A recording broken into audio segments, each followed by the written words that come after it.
Okay, welcome to this, I guess, tutorial of me figuring out how to paint wooden eggs with watercolors. So I bought these wooden eggs pre-painted white off Amazon. I will leave the link below of the ones I got.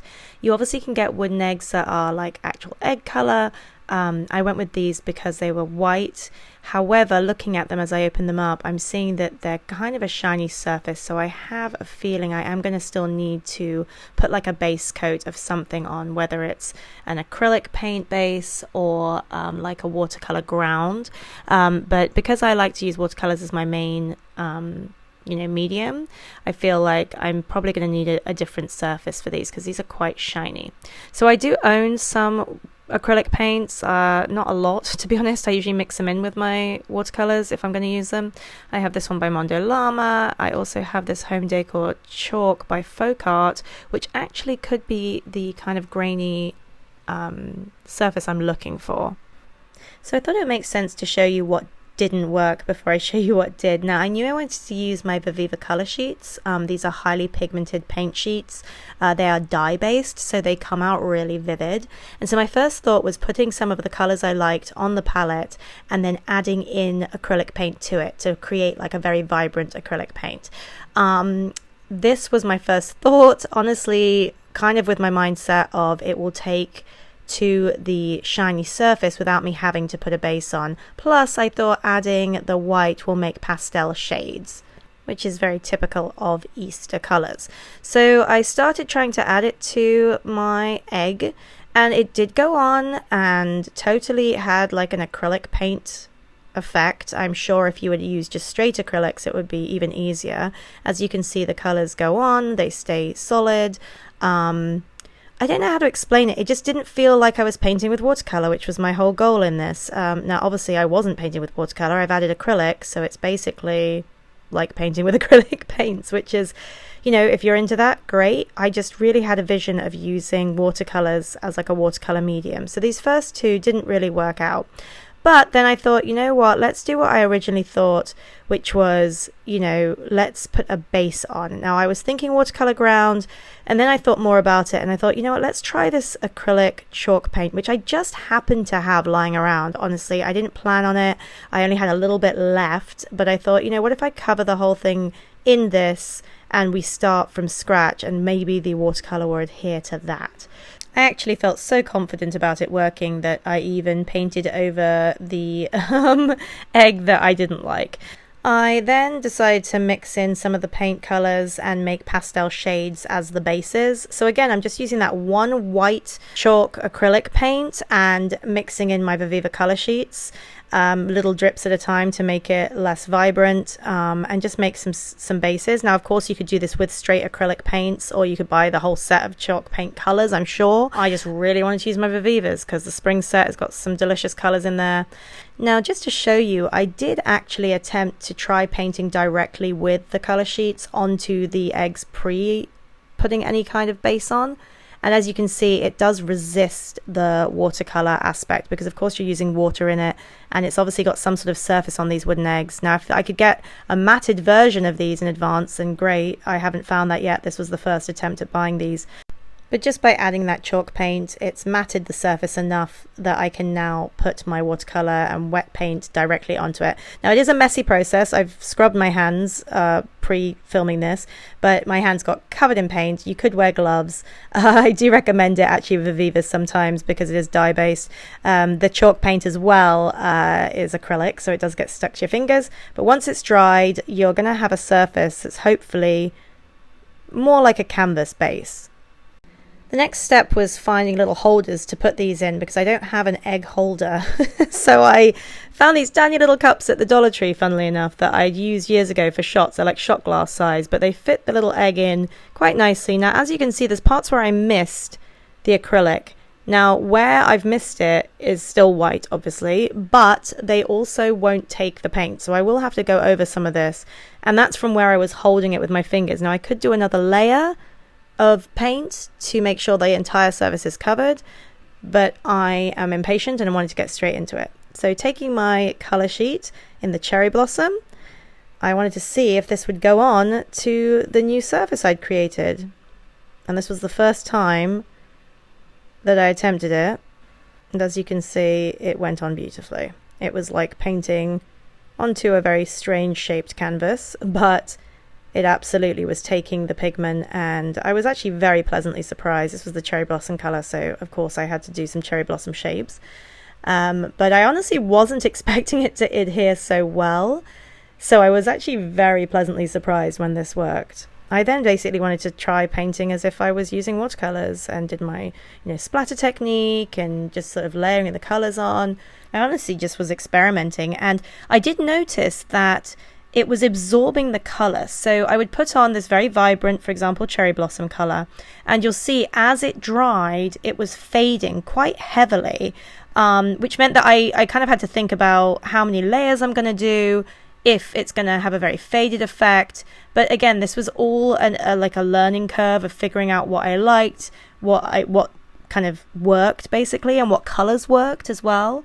And so I just basically played for the next at least an hour, to be honest. And once I realized what I could do with the paint, it started to come a lot more naturally. This one was possibly my favorite. You'll see at the end how it dried, because it was the first time I realized I could make it look, and it was moving like watercolors. As you can see, certain areas of the pigment were drying darker than other areas that had more water in it. Then I'd put the green directly on with the purple at the same time, and it had bled into it. It just felt like a watercolor Easter egg. I was so happy with this one.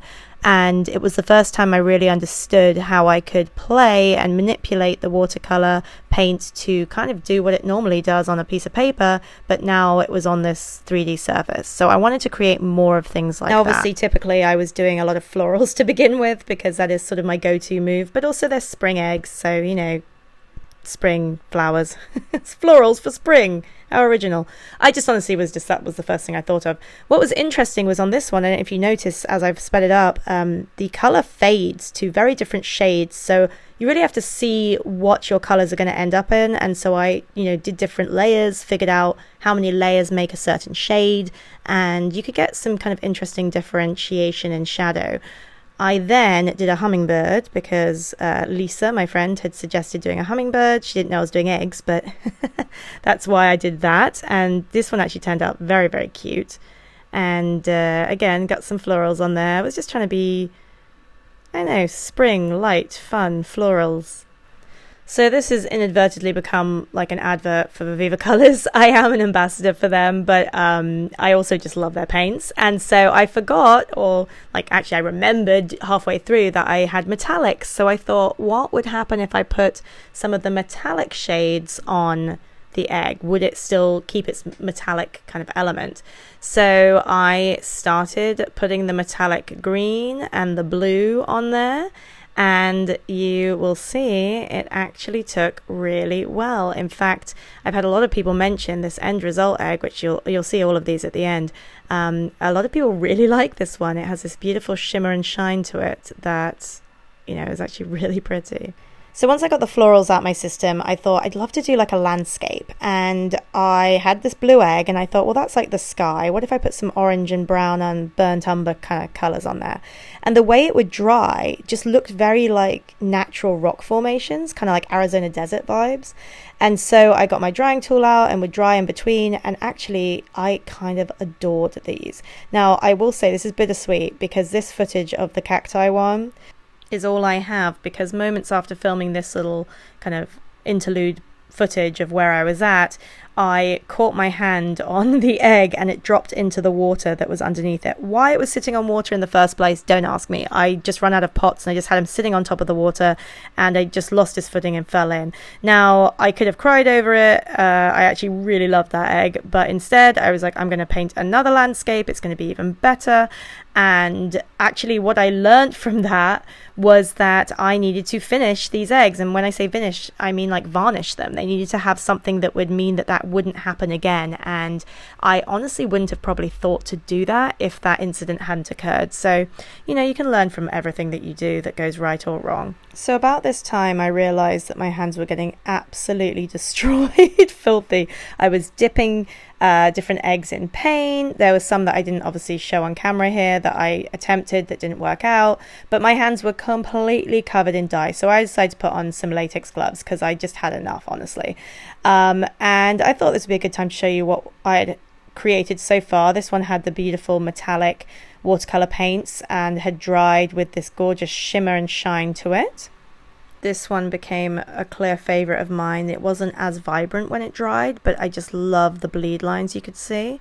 My little hummingbird egg was looking super cute. As you can see, they're also looking a lot more faded. If you know Viviva color sheets, you know they're really vibrant, but they're becoming a lot more matte with this, which was also quite nice. So this landscape egg soon became one of my favorites because it just seemed really unique. I've never seen eggs like this, and I have a lot of natural shades in my home, so I knew these would look really good in my house. So I want to show you sort of more of a step-by-step of how I did this. So I started by putting on the pigment color I wanted for my rock formation, and this was on a blue egg already I had done earlier, and so the sky element was completed. So I was holding the egg in a little cup, or I could have used my fingers as well, and then I was just layering shades of brown, burnt sienna, burnt umber, and some of the orange, and just sort of putting layers and layers with water and creating sort of this sedimentary rock look. I would then wait or use the heat tool to dry each layer and dip it into water below. And what that would do is it would move the color around in a way that was much more like organic and natural. And that's where I was kind of getting this inspiration and making it feel like it looked like rocks. It was just sort of doing it for me. I then went in with brighter shades of color or more pigmented paint on my brush to do little accents of where like the light might be hitting the rock. But the dipping back and forth in water was really what kind of highlighted that sort of natural looking rock formation, which is why I really enjoyed that process. It was also really fun. But then I thought, why don't I use my metallic watercolors to kind of really pop those moments of where the sun would be hitting the landscape. And so I took fire and lava, which are two beautiful kind of orangey red shades, and I popped those on where I imagined the highlights would be. Again, they super fade, but you'll see when I varnish later, they do pop again. So that's something to consider too. I went and got a clear finish varnish that was for hobbies and crafts. It said it was for wood. I didn't know if it was going to destroy my beautiful watercolor because it is a liquid, but I attempted it on this first one, which I'd done as a marble egg, and I knew it wouldn't matter if it kind of bled, and it actually didn't bleed too much. So I decided to go in and do my hummingbird, and admittedly I learnt that you don't want to spray too close to the egg or you will move the watercolor. Fortunately, being a hummingbird, it just looks like it's in mid-flight and it's like movement on purpose, so it actually worked really well on this one. But yeah, I learned that you do want to spray from a distance. And so like I said, I have a very natural decor in my home. I try not to have too many crazy colours. Funnily enough, I love colour, but not in my home. And so these beauties, now that they've been sprayed, are sitting in this little lamb container for now until I figure out how I want to place them for Easter. But as you can see, they came out really cute. So I wanted to show the end result. These guys were by my daughter and these were by myself. So here are some of my landscape eggs, now beautifully varnished. You've got some of that vibrancy coming back. Just shiny little eggs, and I feel confident that they're not going to smudge if they get wet because they have that protective coating. And I actually went in and did 2 coatings, by the way. I made this one with more of a metallic shimmer. Where is that metallic? There he is. Look at that beautiful fire color. And I could probably progress this more, to be honest, these landscape ones, because they are very different. I love this one by accident. My thumb was dirty with the blue and I dropped a bit of blue on there, but it almost looks like a little bit of a lake. Like a deliberate move. Really love this one. This came out beautiful, actually. Did some marbly colors, dropping in different shades of brown and gold metallics on that one. And then this one is the fire and lava together, which somehow ended up looking like this gorgeous rose gold metallic marble look. Beautiful. This one obviously is the one I keep showing, which is my very sweet movement hummingbird. I actually really like how when I sprayed it pushed the paint away from the wings, so it almost looks like a deliberate choice. It was just a happy accident. This one, as you all know, I love because it really feels like watercolor. This one is the metallic, using that metallic paint sheets by Viviva. Extra shimmer shine. This one was initially one that I sprayed way too hard, and it moved the color, but again, it just felt kind of fun, and these are just for hiding around our garden, some of these. This one, my daughter helped me drop blue paint into this one and do the dipping process. Just became a fun marbled egg. And then I'll let you see my daughter's. Some of these are actually fabulous. Look at this one. She just dropped the color in it. It became like a rainbow, and then she drew a little heart. I really like actually how that one came out. Very different, very pastel shades my daughter went with. Very cute. It also shows you this is a really fun process to do with kids. And then this one is the bunny that she drew, and then added a piece of paper towel for its tail. So there we go, guys. What a fun little activity. Loving these landscapes because they're so unique. I've never seen any kind of eggs like that. I might push that a little bit more either next year, or I'll do more over the course of the year and try and get better at it. It was a very fun activity that's supposed to be for kids probably, but I'm a grown woman and I loved it.